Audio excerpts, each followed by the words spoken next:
بسم اللہ الرحمن الرحیم۔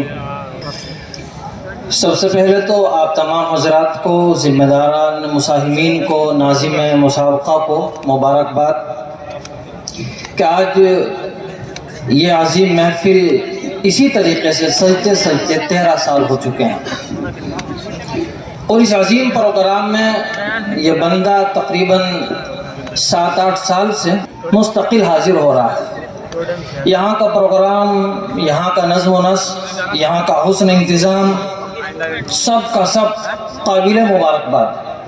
اللہ تبارک و تعالی قرآن کی یہ محفلیں اسی طریقے سے جگہ جگہ، گلی گلی قائم کرنے کی توفیق مرحمت فرمائے۔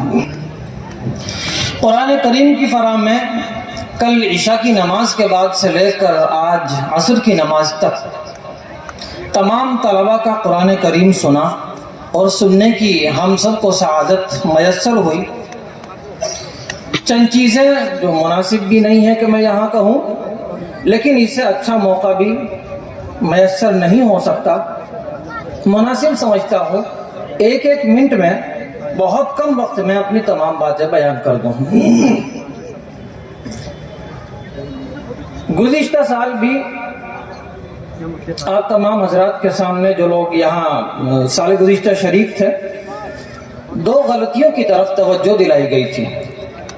اس مرتبہ بھی چند نئے الفاظ ایسے ہیں جو سننے میں آئے، اور اس سے اچھا موقع مجھے سمجھ میں نہیں آتا کہ ہوگا۔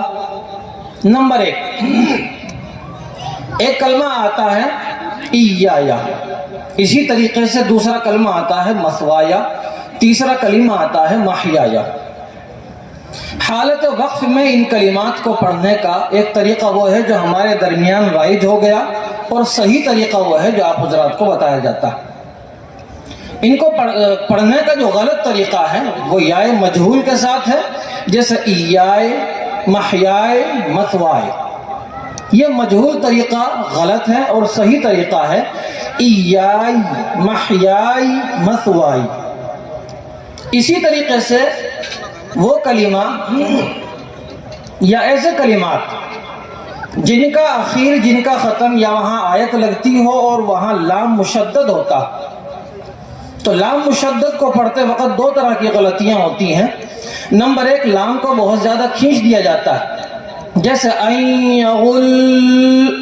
نمبر 2، لام میں قلقلے کی آواز پیدا کی جاتی ہے، جیسے یغل۔ دونوں طریقے غلط۔ لام مشدد صرف اتنی حرف مشدد جو بھی ہوتا ہے وہ 2 حرف کی مقدار کے برابر اس میں تاخیر کی جاتی ہے، جیسے یغل۔ بس اگر سمجھ میں آ گیا ہو تو کافی ہے، اس سے زیادہ تفصیل کا موقع بھی نہیں ہے۔ اسی طریقے سے ایک چیز یہ ہے کہ ایک سوال طالب علم نے پڑھا، جب دوسرا سوال پڑھا جاتا ہے تو اعوذ باللہ پڑھنے کی ضرورت نہیں ہے، صرف بسم اللہ پڑھ لینا چاہیے۔ اسی طریقے سے بعض بچے وہ رہے جب 3 سوال ان سے پوچھ لیے گئے، 3 سوال مکمل ہو گئے، اور پھر ان سے قاعدہ معلوم کیا گیا، مخرج معلوم کیا گیا۔ قاعدہ بتانے کے بعد اور مخرج بیان کرنے کے بعد وہ طالب علم صدق اللہ العظیم کہتا ہے۔ یہ طریقہ قابل اصلاح ہے۔ جب قرآن شریف ختم ہو وہاں صدق اللہ العظیم کہنا مستحب ہے، اور اردو کی کوئی بھی عبارت بولنے کے بعد صدق اللہ العظیم نہیں کہا جائے گا۔ اسی طریقے سے ایک کلمہ ہوتا ہے نون مشدد والا، جس کلمہ پر وقف کیا جاتا ہے اور وہاں نون مشدد ہوتا ہے، جیسے ولا جان۔ اس کو پڑھنے کا بھی غلط طریقہ رائج ہو گیا، یہاں پر قلقلہ کیا جاتا ہے جو غلط ہے۔ جان، منہن، دونوں طریقے غلط۔ نون کا غنہ ظاہر کریں گے اور قلقلہ نہیں کیا جائے گا، اور پڑھا جائے گا منہن۔ یہ مختصر سی معروضات تھی جو آپ تمام حضرات کے سامنے پیش کی گئی۔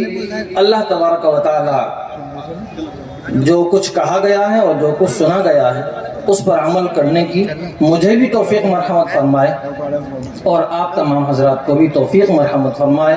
آخر میں ایک مرتبہ پھر تمام لوگوں کو، ناظم مسابقہ کو مبارکباد پیش کرتا ہوں۔